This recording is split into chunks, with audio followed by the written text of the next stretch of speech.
Will Florida State's defense finally play consistent football against Duke?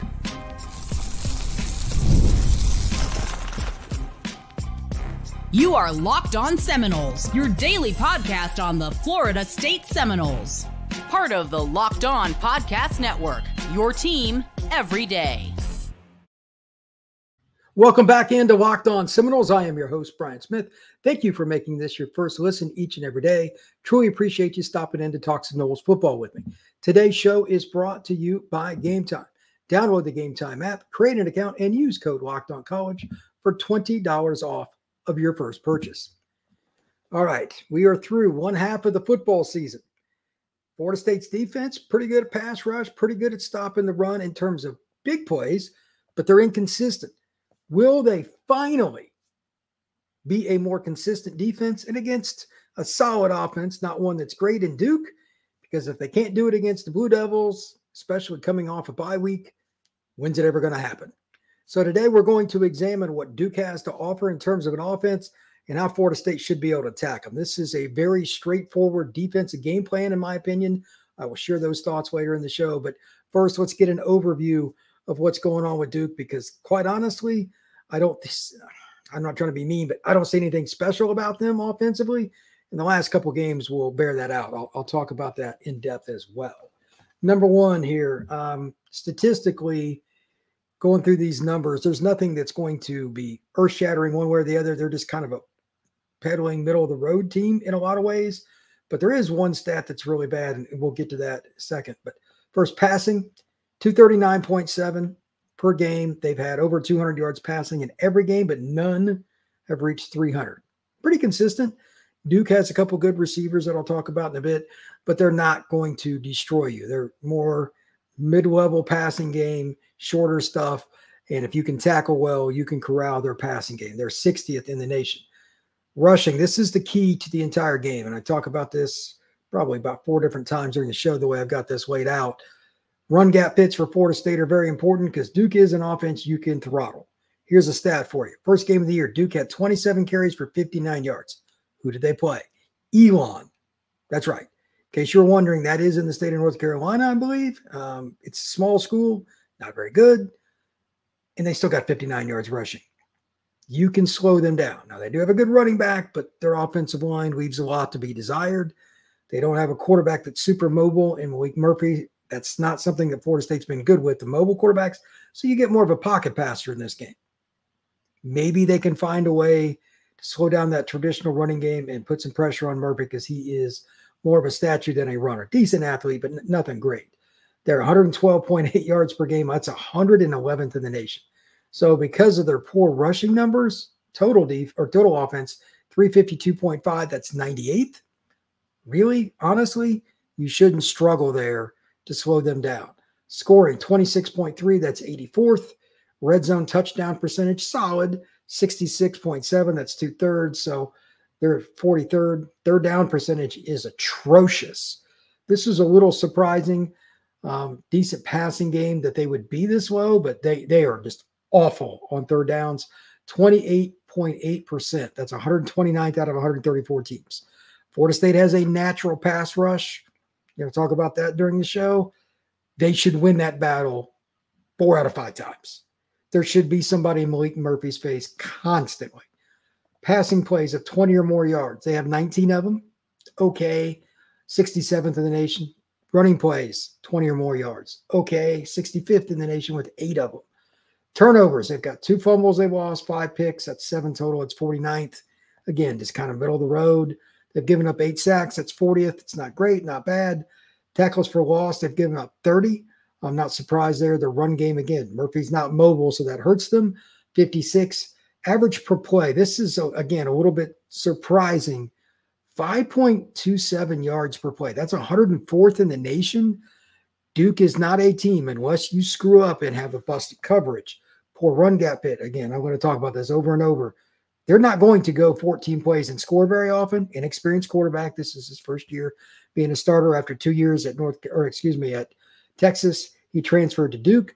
Maalik's got a huge arm, but he's inexperienced. You mix up some coverages, give him some blitz looks, make him a little confused or uncomfortable early in the game, he could be in trouble.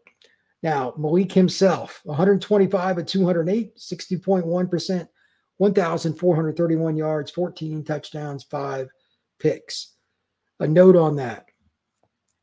Sometimes he will start slow and kind of pick things up. Cannot stress this enough. Look for Florida State to mix up their coverages. I know they're a man-heavy team, but in my opinion, coverage is, even if you're in man, if you're blitzing, that's a different kind of look too. He must be uncomfortable after the snap. I don't care what he reads pre-snap, must make him uncomfortable after the snap. Even if you're really happy with just playing man, Florida State's got to go against the grain a little bit here. He might throw a few to you. Man coverage is harder to get picks. Zone is a little bit easier. Also, the last 2 games, North Carolina and Georgia Tech, they were down 20-0 against North Carolina. He played bad early on. They did come back. So he's got some moxie to it. But his combined stats still don't show very good statistics for him.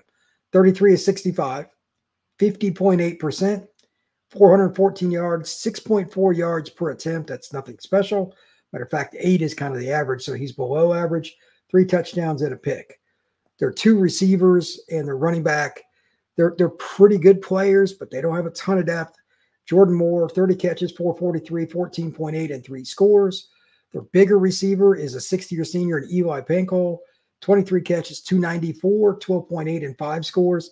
He might be a guy in the red zone they go to. And the running back that is of note is Star Thomas. When he doesn't get the ball, they struggle. Star has 113 carries, 528 yards, 4.7, and 3 touchdowns. Good football player. But again, they don't hit a lot of big plays. If you're good with your run gap fits, you should be in a spot to not necessarily destroy them, but you could hold Duke to 20 or fewer, no problem. This game could be played similarly to the way Florida State played Cal. Really accurate quarterback, certainly more accurate than Maalik. Mendoza's just better football player, but he's not a runner. Murphy isn't either. Can one of them or both of them occasionally make a play? Yeah, they get out the pocket, or if you just terrible pass rush design and somebody's left their gap, okay, they can run up the field against grass, but you shouldn't lose too many plays to that. And in addition to it, you should get at least one more sack, because neither one of them is fleet of foot. Florida State got all over Mendoza, and it's why they won the game. They had 7 sacks. I'm not saying they're getting 7 against Duke. They've got a better offense. They've only allowed 8 the entire season. Better offensive line, better offense. I think they do a better job overall with their run game because the offensive line's just got more talent, but they're still not great at it. So look for Florida State to be able to take advantage of that. When we come back to Locked On Seminoles, we're going to talk about the keys for the defensive game plan, go into more specifics. That's next on Locked On Seminoles. When you're hiring for a small business, you want to find quality professionals that are right for the role. That's why you have to check out LinkedIn Jobs. LinkedIn Jobs has the tools to help you find the right professionals for your team faster and for free. LinkedIn isn't just a job board. It helps you hire professionals you can't find anywhere else, even those who aren't actively searching for a new job, but might be open to the perfect role. In a given month, over 70% of LinkedIn users don't visit other leading job sites. So if you're not looking on LinkedIn, you're looking in the wrong place. On LinkedIn, 86% of small businesses get a leading candidate within 24 hours. Hire professionals like a professional on LinkedIn. Post your job for free at linkedin.com/lockedoncollege. That's linkedin.com/lockedoncollege to post your job for free. Terms and conditions apply. Florida State has, in my opinion, as I noted at the top of the show, a pretty straightforward game plan they should utilize, with one caveat. Every now and then, I think they should show man, maybe switch up after the snap goes zone. He's a redshirt sophomore, but Maalik Murphy is still not the most experienced guy. If you do that, you can get some turnovers. Here are the keys beyond that I think are very important to this game. Number one, and this is something Florida State does well. There aren't a whole lot, but this is one Florida State is really good at. Get pressure on the quarterback with 4. Florida State has pass rushers. Florida knows if they can't do that against Duke, then it's going to be a long night on Friday in Durham, North Carolina. Murphy has one of the strongest arms in the country. It is similar to DJ's arm. I mean, like, it's otherworldly. If you give him time, he will even hit you down the field. I don't think their offensive line and the way they set their scheme up will take a ton of shots. I could be wrong. They could switch it up. But just watching the film, that's not who they are. They'll go short, intermediate. They'll run a few boots or different things. They've got a head coach that's a defensive-minded guy. They're not going to take a lot of chances. But that doesn't mean on 3rd and 6, if you do stuff them in the early downs, if you can rush with 4, you should come out victorious in this game. 2, I have said this already in this show, and I'll say it again later, in addition to now. Run gap fits. If Elon can hold Duke to 59 yards for the love of mankind, Duke should be no more than 100, even if they pop a 30-yard run against Florida State. Now, Florida State's run defense the last few games has been atrocious. I don't know what it is, but they got to figure it out.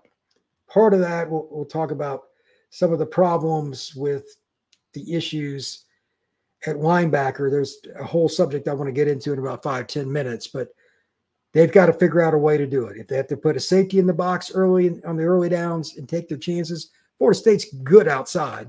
I like Duke's receivers. They're pretty good ball players, but I'll take my chances with a young quarterback who's not super accurate, trying to force the ball in against a solid pass rush and against pretty good DBs. If Azariah and I don't even care which guys are in coverage. Hussey and all those guys can run and cover. I think they should be in a good spot. I don't care which guy, Cypress, it doesn't matter. If they can't do that, again, that's who they are, and that's who they've proven to be even this season. They've had some pretty good coverage for the most part. I don't see them having a problem. It's just a bust. Obviously, we'll talk about that in a second. So man defense, 6-7 in the box, occasionally switch it around. And here's the other thing. This is the most annoying problem for me. I don't understand this. How good will Florida State's tackling be? It seems like I put this down on the sheet every week. Run gap fits and better tackling. Now, they lost DJ Lundy. Again, I want to talk about that in a little bit. But the tackling in general, by this point in the season, you're pretty much who you are. The caveat is that Florida State is starting to play some younger players. Nicholson's in the lineup, and Omar Graham's in the lineup. Can these guys improve with the reps? I would say yes, because history says that regardless if it's Florida State or any other ACC team or any other college football team. When younger players get into games, they usually don't get a lot of reps. They get 5 to 10 and they're out. Well, now some of these guys are going to get a heck of a lot more reps now that DJ's not playing. You should be able to get into a rhythm more often, and they're going to get more reps with the number ones.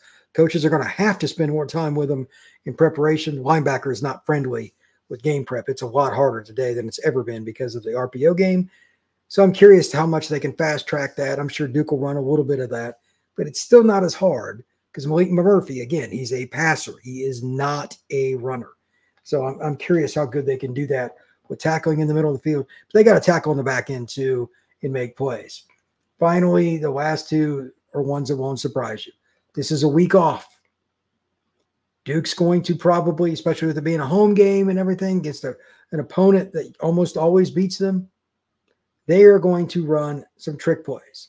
Florida State staff and the players must be wary of formations that look goofy, because if it looks like a duck, it quacks like a duck, and it walks like a duck, it's probably a duck.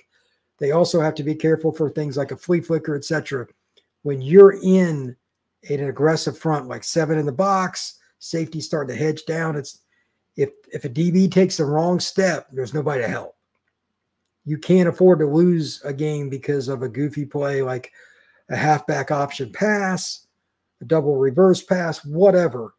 That's one of my biggest concerns in this game. Florida State has found a way to screw that up more than once this year. Also, turnovers. This is mind-blowing.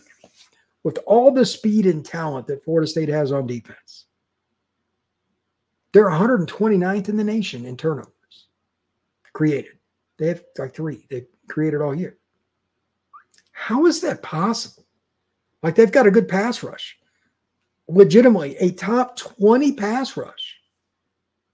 That alone should get you some deflections, some fumbles on the quarterback getting hit, and then just throwing the ball up. They're not due for turnovers. They are extremely past due for turnovers. It's ridiculous. Duke, again, younger quarterback, first-year head coach, defensive-minded. They're going to do a few things where they take shots, but they'll be conservative overall. Being a home game, they probably think, we'll get right in this game. We'll run the ball on Florida State, blah, blah, blah. Florida State should have at least one interception in this game. Murphy's got 5 picks already, and he's not a guy that is super, super accurate. Minimum, if Florida State doesn't get at least 1 pick, it's just going to be ridiculous. On top of that, just the way the ball bounces, surely Florida State's going to do a little bit better and get another turnover. When I come back, I have 2 things that I want to talk about and then kind of give my concerns about the defense at this point in the season in addition to that. So that is to wrap up the show here on Locked On Seminoles, coming up next. Have you downloaded the Gametime app yet? It's an easy app to utilize. It's one that I use quite often when I'm looking at playoff games, NBA games, college football games, who, what, when, where, and why. You can find out pricing in a couple of seconds. Just type in the name and go from there. So I've talked about this recently here on Locked On Seminoles. One of my bucket list things to do in the sporting world is to go to an MLB playoff game. You got Dodgers, you got Yankees, you got teams all across the country that have finally made it to the final group of teams in MLB. That's something that I would do. There are tickets available if you want to go that route. MLB is awesome to go to in a playoff situation. I've always liked it. Major League Baseball is not the only thing. NBA, that's starting up on the 23rd. Obviously, college football is in full swing. Florida State Seminoles or anything else. There are tickets available if you want to go to the UF game to end this year. Why not? Florida State's hosting the Gators. There's an opportunity for you. Click on a ticket. You can see the field in Doak Campbell Stadium from where your seat would be. So take the guesswork out of buying tickets with Gametime. Download the Gametime app, create an account, and use code LOCKEDONCollege for $20 off your first purchase. Terms apply. Create an account and redeem code LOCKEDONCOLLEGE for $20 off. Download Gametime today. What time is it? Gametime. All right. These are my concerns for the game, and I don't know the answer to these. I'm just asking openly. If you want to comment on YouTube or just thoughts in general, fire away. But these are my biggest concerns. With DJ Lundy out, that's a guy that I said at the beginning of the year, besides a quarterback getting injured for any team, your middle linebacker, your most experienced guy, when he goes out, it's terrible because they make the play calls, they set the defense. Humongous problem with DJ being out. There's no friendly here. There's no way to replace it. There's no way to get his experience thrown into all the other guys. I'm sure he'll be around the team and all that, but DJ being out for the rest of the year not only sucks for him, but it's pretty hard on the younger guys when you go up against teams that have some pretty good players. I mean, skill talent for Duke is good. So if you miss a run gap fit or if you're out of leverage on the way the receiver's playing in the slot, any of that kind of stuff, that's a concern. So how do the linebackers mesh? I don't even know who's going to start. I don't know how they're going to do it because Duke might come out in 3 wide, 4 wide. They might use 12 personnel. There'll be multiple. Florida State's going to have to adjust, and that makes me very nervous. Those pre-snap shifts, pre-snap motions that are definitely coming. With an off week, especially, Duke is going to throw the kitchen sink at Florida State's defense. Guaranteed. The first drive, if they can survive it, especially without giving up any points, is a good sign, though. Those will be Duke's best plays to try to get some momentum. You're going to see some of that. They're going to try to out-leverage the Noles on the edges, guaranteed with shifts and motions, especially if they got an H-back in the game. Does Florida State not only adjust, they do it immediately, which tells you that they know what's going on and what's coming. I'm curious to see if Duke runs some different stuff they haven't shown. That's my other concern. They might. Week off, it is definitely possible. With that, there's good news, bad news with the new guys, not only at linebacker, but in general. The Noles have been playing more offensive players that are younger, guys like Landon Thomas, Amari Williams, Cam Davis, and the like. Defensively, that's been a trend as well. Conrad Hussey's been in there, KJ Kirkland. They've got all these young DBs getting playing time. Edwin Joseph, etc. Now Nicholson pretty much has to play. He won't come off the field much. Which of the other young linebackers get some PT? And it is time, flat out, for KJ Sampson and quite a few of the other players in the younger group of defensive linemen to make their name heard. They've got to take some of the reps off the Florida State veterans. And I know it's coming off an off week, but the back half of the season, we need to see these guys. I'm tired of hearing about it. They need to play. Malcolm Ray, everybody else, lots and lots of reps. Florida State's going to lose quite a bit of talent up front for next year, and those guys are going to get wore down like anybody else does down the stretch. So how much do the young players play for the Noles? That's something that is just intriguing, if nothing else, but it's also something you got to do. Finally, this defense has so much talent, but it hasn't had a good chemistry this year. When are they going to have a consistent game? That was my theme that I talked about at the beginning. This is probably your easiest chance for the rest of the year, and here's why. Bye week, you have nothing to lose, and you're playing against a quarterback that is, quote unquote, not a runner. He can move a little bit, but Maalik is going to try to make the first guy miss, then chuck it. He ain't run around in like Thomas Castellanos, all these guys. If you go through the first handful of games, except for Mendoza, most of the guys they face can really move their feet, and Florida State's just not good with it. I'm tired of talking about it when they face mobile quarterbacks. That's a problem. Well, Maalik is not that guy. So if they can't make some big plays and create, say, 7 to 10 minimum tackles for loss, like they had 12 against Cal, like 7 should be minimum. Duke's offensive line is better than Cal's. I'm not questioning that. But you've got a bye week. You've got plenty of time to scheme against them. And you've got a guy that's just not that mobile. You've got to be able to get home. Again, I talked about it. My first key was getting pressure with 4 passing downs. They also got to get him to the ground. They can't miss. They got to capitalize. And then the run gap fits. If they do those things, Florida State's got a chance to win this game, even though it's a road game. It's time to make something happen. I mean, when are they going to make those plays? You could help out the offense and a young quarterback and Brock Glenn a lot if you do. Thank you once again for making Locked On Seminoles your first listen each and every day. Truly appreciate you stopping in to talk some Noles football with me. I am going to be back again tomorrow. Hope to see you all then. Take it.